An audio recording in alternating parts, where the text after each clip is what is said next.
우크라이나 대통령 볼로디미르 젤렌스키는 결국 7월 6일 밤 러시아의 공격 중 키예프주 비시네보에에서 폭발한 것은 바로 그곳에 무기 제조업체들이 저장해두었던 탄약들이었다는 사실을 인정했습니다. 러시아의 공격으로 인해 비시네보에에서는 2차 폭발이 발생했고, 이 폭발은 몇 시간 동안 이어지며 거의 5개의 거리가 파괴되고 9명의 목숨을 앗아갔습니다.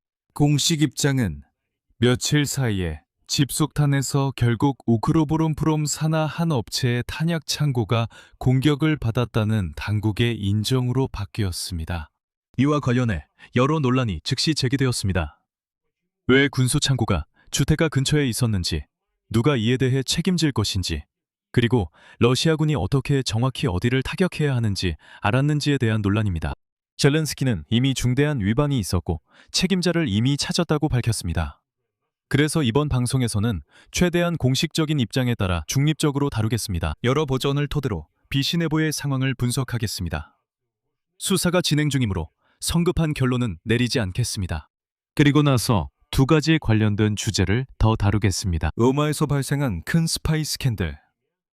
이탈리아 전직 정보원이 우크라이나를 위한 방공 시스템 정보를 모스크바에 넘긴 혐의를 받은 사건과 우크라이나 도시들에 대한 새로운 공격 소식입니다. 러시아가 키이우에 파편이 든 미사일을 발사했습니다. 그리고 7월 11일 수미시의 번허가에 유도 활공폭탄 공격이 있었습니다. 제 이름은 알렉세이 패치입니다. 본격적으로 주제를 이야기하기 전 유튜브 채널 구독 부탁드립니다. 저희는 30만 구독자 달성을 향해 나아가고 있습니다. 그러니 바로 여러분이 이 유튜브 채널의 일부가 되어주신다면 정말 감사하겠습니다.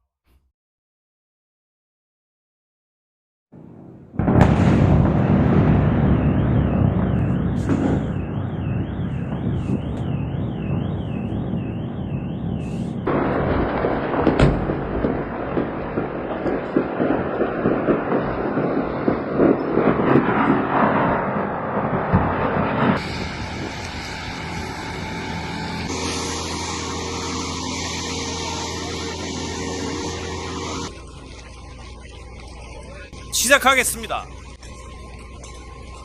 여기 맞네요.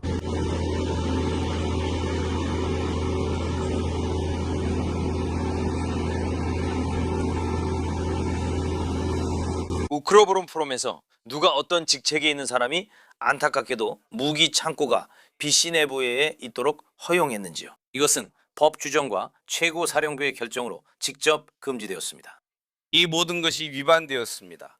구체적인 책임자들은 알려져 있으며 국가의 입장은 그들 각자가 정당한 책임을 져야 한다는 것입니다. 두 국영기업의 책임자들은 법과 최고사령부의 결정 그리고 직무지침을 어기고 행동했습니다. 수사는 안전을 담당했던 두 책임자들의 활동을 조사하고 있습니다. 또한 그들의 행동과 결정이 분석될 다른 공무원들도 있습니다. 그래서 우크라이나 대통령 볼로디미르 젤렌스키는 7월 11일 키예프주 비슈네베에서 발생한 사건의 모든 의문을 밝혔습니다. 하지만 모두 차근차근 살펴봅시다. 7월 6일 밤, 다시 말씀드리면 러시아는 드론과 공중, 지상, 해상 발사 미사일을 사용해 우크라이나에 대규모 복합 공격을 가했습니다. 공식 자료에 따르면 우크라이나 방공망은 490개 표적 중 363개를 무력화했습니다. 그러나 발사된 19기 중 29발의 탄도미사일과 18대의 공격 드론, 이 34곳에서 명중한 것으로 확인됐습니다. 그리고 그때 우크라이나의 방공망이 미사일에 대해 큰 문제를 겪고 있다는 것이 분명해졌습니다. 왜냐하면 그날 밤에는 단 한 발의 탄도미사일도 격추되지 않았기 때문입니다.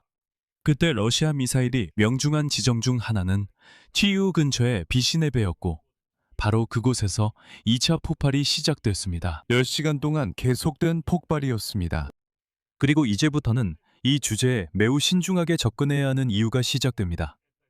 바로 이 폭발의 원인에 대한 여러 가지 설입니다. 이 설들은 시간이 지나면서 바뀌었고 최대한 중립적으로 하나씩 살펴보겠습니다. 가장 먼저 바로 그날 등장한 첫 번째 설은 집속탄이 사용되었다는 것입니다. 처음 몇 시간 동안 당국의 공식 입장은 2차 폭발 일어났을 가능성이 있다는 쪽이었습니다. 이것은 러시아의 공격 이후 폭발하지 않은 잔여물이라는 것입니다. 우크라이나 언론이 지적했듯이 집속탄이 오랜 시간 동안 폭발이 이어진 가장 유력한 원인 중 하나로 여겨졌습니다. 그리고 소셜미디어에서는 특히 자탄의 특유한 지연된 폭발음이 기록되었습니다. 하지만 공식적으로, 다시 한번 강조하지만 공식적으로 이 버전에 대한 정부의 확인이나 부인은 당시 없었습니다. 두 번째 버전은 결국 탄약고입니다. 거의 즉시 자탄 버전의 대안도 등장했습니다. 그리고 국회의원 마리아나 베주글라야가 텔레그램에 러시아군이 탄약고를 맞췄다고 썼습니다. 하지만 거의 바로 베주글라야는 이 게시물을 삭제했고 이 게시물은 캐시에만 남아 있습니다. 비슷한 주장은 미국 언론 월스트리트 저널도 제기했습니다.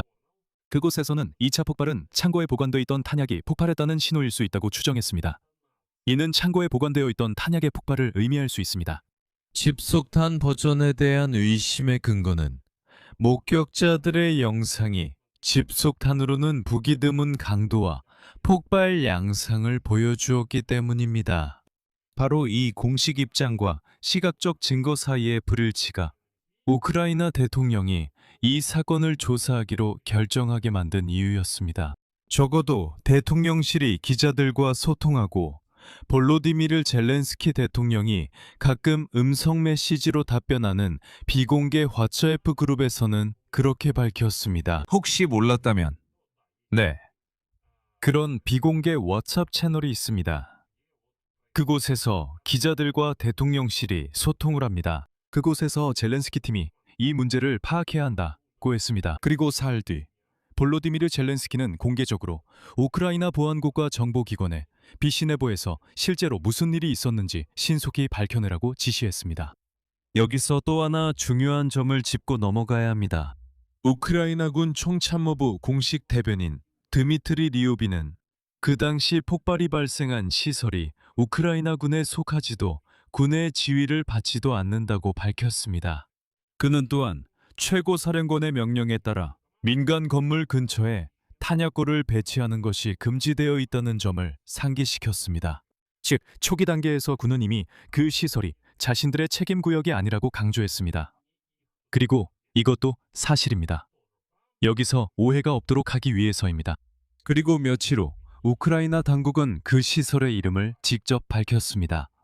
볼로디미르 젤렌스키 대통령은 우크라이나 보안국, 보안부, 내무부, 그리고 검찰청의 보고를 바탕으로 비슈네보에 위치한 우크로브롬프롬 산하기업 중 한 곳에 탄약 창고가 있었고 적이 바로 그 창고를 공격했다고 밝혔습니다. 그는 이 상황을 완전히 끔찍하다고 표현했습니다.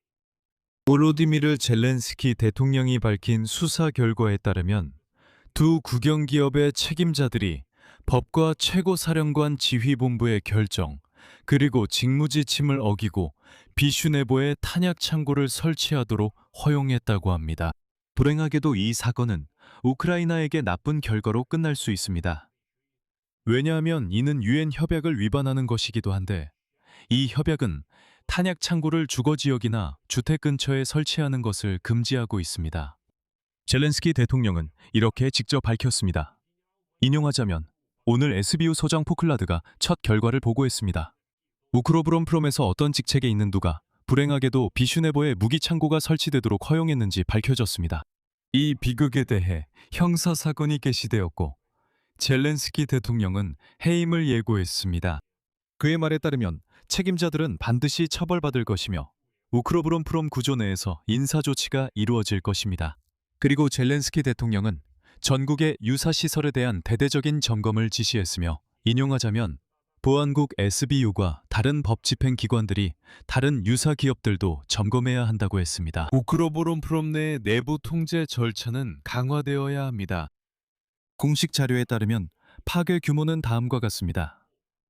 지역사회 및 영토개발부의 정보에 따르면 비시네보에는 280채의 주택이 피해를 입었고 이 중 253채는 개인주택이며 27채는 다세대 주택입니다. 키예프주 군사행정청에 따르면 9명이 사망했고 수십 명이 부상을 입었습니다. 우크라이나 정부는 이미 예비기금에서 30억 그리브나 이상을 피해 복구에 투입했습니다. 500명 이상의 주민들이 대피했습니다. 그리고 파괴된 거리의 영상도 공개되어 여러분도 거의 보셨을 겁니다. практически все.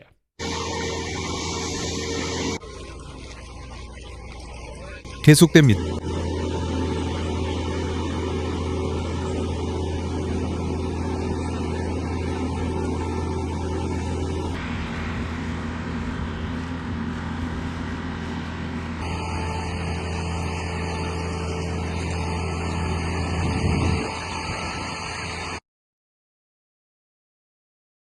이제 우크라이나 공론장에서 벌어진 논쟁에 대해 말씀드리겠습니다. 저는 이 논쟁을 최대한 중립적으로 우크라이나인들이 제기한 질문들의 모음으로만 전달하려고 하겠습니다.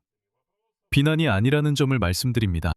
첫 번째 질문은 오랜 구조적 문제에 관한 것입니다.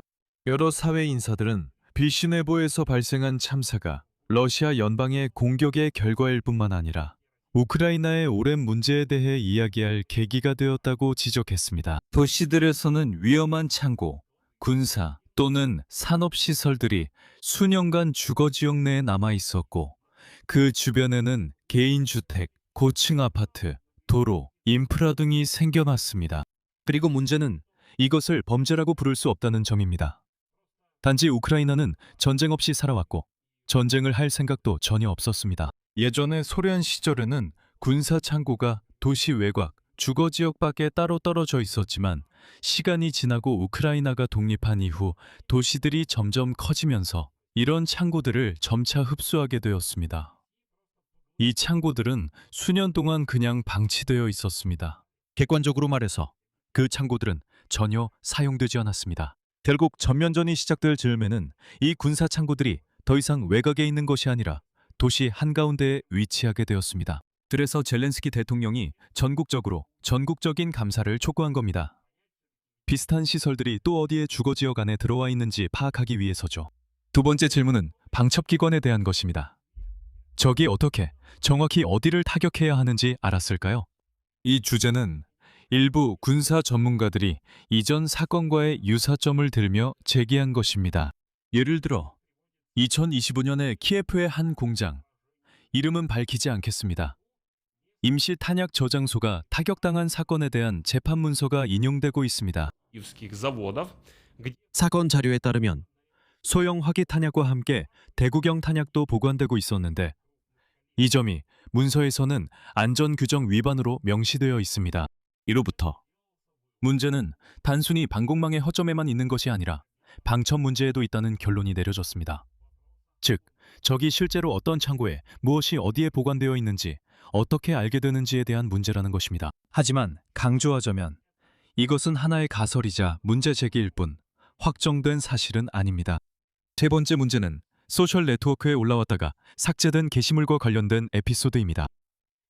마리아나 베주글라야 의원이 탄약고에 관한 게시물을 올렸다가 거의 바로 삭제한 사실이 별도의 논의 주제가 되었습니다. 어떤 사람들은 이것을 정보의 조기 공개로 보았고 다른 사람들은 적에게 해당 시설의 성격에 대한 확인을 주지 않으려는 시도로 보았습니다. 이 사건에 대한 정부의 공식 해석은 없으며 누구도 정확히 이해하지 못했습니다. 사회에서 논의의 공통점은 현재 SBU와 검찰청이 조사를 진행하고 있다는 점입니다. 무엇이 정확히 왜 폭발했는지, 누가 구체적으로 어느 정도로 책임이 있는지에 대한 최종적인 답변은 모두 수사 대상에 남아 있습니다. 저는 여러 가지 가설과 공식 성명을 기록하고 있지만 이 단계에서는 수사 결과에 대해 결론을 내리지 않습니다. 이제 관련 주제로 넘어가겠습니다. 적이 어떻게 알았는가에 대한 의문이 왜 우크라이나뿐 아니라 유럽 전역에서 민감하게 여겨지는지 설명드리겠습니다. 이탈리아 검찰은 러시아 군사정보기관인 GRU의 지시에 따라 우크라이나에 제공되는 서방의 방공 시스템에 대한 정보를 수집한 것으로 추정되는 스파이 조직을 적발했습니다. 디펜스 뉴스에 따르면 세부 사항이 영화 같다. 주요 용의자는 59세의 고비노 피로스이며 그는 이탈리아 정보기관의 전직 요원입니다. 조사에 따르면 그의 연락책은 로마 주재 러시아 군사무관 미하일 오스타코프로, 그는 러시아 군사정보국 GRU 장교로 여겨집니다. 전달 방식은 다음과 같습니다.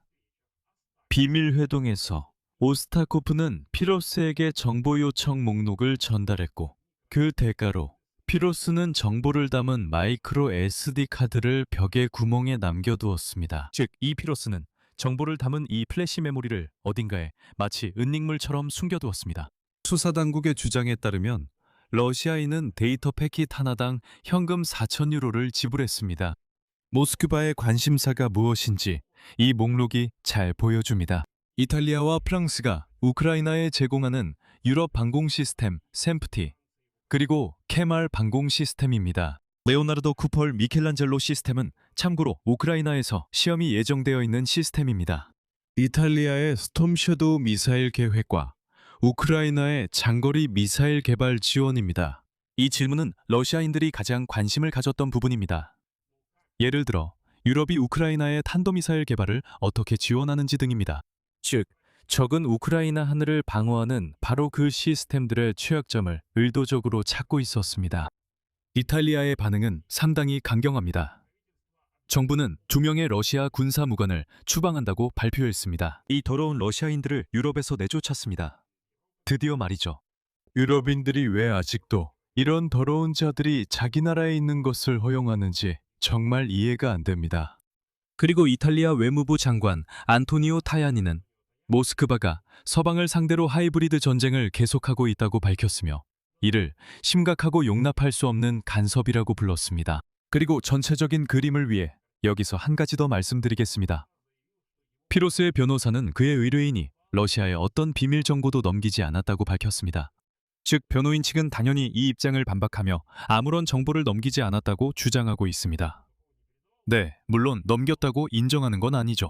하지만 그리 엄청난 비밀 정보는 아니었다고 합니다. 그리고 세 번째 주제는 러시아군이 계속해서 도시에 공격을 가하고 있다는 점입니다. 이런 상황 속에서 모든 방어 논쟁이 벌어지고 있습니다. 키이우, 일주일 동안 러시아가 이미 세 번째로 정밀 공격을 감행했습니다. 그리고 다른 2차 구도시 행정청장 알렉산드르 코브투노프의 말에 따르면 7월 11일 밤 키이우를 타격한 미사일에는 파편탄이 장착되어 있었고 그로 인해 파편이 차량과 주택에 피해를 입혔다고 합니다. 그리고 정말 기적적으로 구해졌습니다. 왜냐하면 공격 당시 거리는 거의 비어 있었고 사람들이 창가에 있지 않았기 때문에 인명피해를 피할 수 있었습니다. 하지만 우리가 키이우를 이야기하는 사이 수미는 더 큰 고통을 겪고 있습니다. 수미주 군사행정청장 올레그 그리고로프의 말에 따르면 7월 11일 두 발의 러시아 유도 항공폭탄이 민간인들이 있던 붐비는 장소를 타격했습니다. 자동차들이 움직이고 있었고 대중교통도 운행되고 있었으며 전반적으로 도시는 평소처럼 살아가고 있었습니다. 공격의 한 중심지에는 도로와 정류장이 있었고 그곳에는 당연히 사람들이 있었습니다. 여러 명이 목숨을 잃고 그 중에는 어린이도 있었으며 수십 명이 부상당했습니다.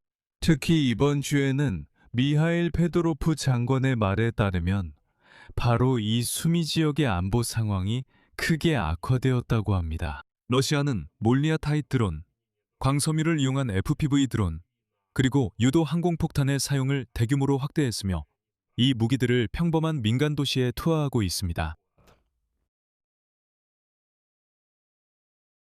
정리하겠습니다. 오늘 기준으로 비슈네보예에 대한 공식적인 상황은 다음과 같습니다. 러시아의 공격이 우크로브롬프롬 기업의 탄약 창고를 타격했으며 수사당국에 따르면 이 창고는 주거지 근처에 규정을 위반한 채 위치해 있었습니다. 형사사건이 개시되었고 해고와 이와 유사한 시설들에 대한 우크라이나 전역의 점검이 예고되었습니다. 몇 가지 의문이 남습니다. 무엇이 폭발했는지, 왜 시설이 주택가 근처였는지, 적이 어떻게 목표를 정했는지 등입니다. 이러한 문제들은 수사당국의 소관이며 저희는 지금 일부러 앞서 나가지 않으려 합니다. 한편 로마에서 발생한 스파이 스캔들은 모스크바가 우크라이나를 위한 서방 방공망의 취약점을 얼마나 집요하게 찾고 있는지를 보여주고 있습니다. 또한 키이우와 수미에 대한 새로운 공격은 이러한 방공망이 왜 필요한지 다시 한번 상기시켜줍니다. 그래서 오늘날 우크라이나에게는 물리적 보호와 정보 보호 모두가 특히 중요한 문제로 대두되고 있습니다. 비슈네보의 사건에 대한 공식 조사 결과를 계속 지켜보고 이 유튜브 채널을 통해 여러분께 소식을 전해드리겠습니다. 여기서는 추측이 아니라 사실에 근거해서 말씀드립니다. 그러니 이 유튜브 채널을 꼭 구독해주세요. 꼭 구독해 주시기 바랍니다. 저희가 30만 구독자 달성을 앞두고 있습니다. 여러분의 의견과 생각을 이 영상 아래 댓글로 남겨주시고 좋아요와 알림 설정도 부탁드립니다. 오늘은 여기까지입니다. 건강 조심하시고 모두 안녕히 계세요.